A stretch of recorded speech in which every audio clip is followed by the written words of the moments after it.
आणि म्हणून विरोधकाने आज आणखी एक विचित्र रडीचा डाव खेळला होता. आपल्या उमेदवारी अर्जावर आक्षेप घेतला होता. बातम्या सुरू होत्या अमोल कोल्हे यांच्या उमेदवारी अर्जावर आक्षेप, अमोल कोल्हे यांची उमेदवारी धोक्यात. मला असं वाटतं की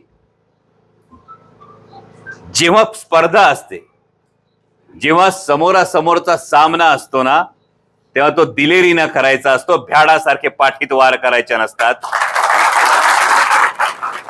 आणि दिलेरीने हा सामना जमत नाही. त्यामुळं आक्षेप काय घ्यावा. 2016 मध्ये एक सभा होणार होती पुण्यात.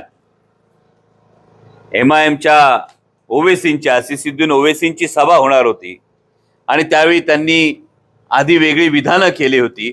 आणि या सभेला आम्ही विरोध केला होता की महाराष्ट्र हा हिंदू मुस्लिम ऐक्याने चालणारा हे राज्य आहे आणि यामध्ये कुठेही तेढ निर्माण होऊ नये म्हणून आम्ही या सभेला पूर्णपणे विरोध करणार म्हणून घेतलेल्या भूमिकेचा एक गुन्हा म्हणे कुठेतरी दाखल होता, ज्याची मला कधी नोटीस आली नाही, ज्याची मला कधी बोलवणं झालं नाही, काहीच मला माहित नाही.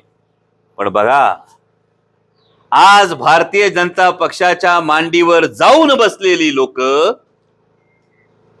उमेदवारी अर्ज आपला रद्द व्हावा म्हणून आधार कसला घेतायत, तर ओवेसींच्या सभेला अमोल कोल्हेंनी विरोध केला होता याचा ते आधार घ्यायचा प्रयत्न करत होते. आणि जेव्हा ही बातमी समोर आली तेव्हा विचार करा त्यांचे कार्यकर्ते किती घाबरलेले असावेत भैया.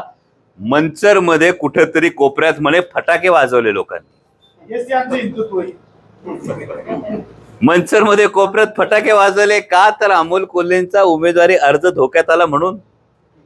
अरे एवढी पराभवाची भीती कशाला बाळगताय. येणार तर दणकून येणार आणि जनता घेऊन येणार हे ठामपणे आता सांगते. कारण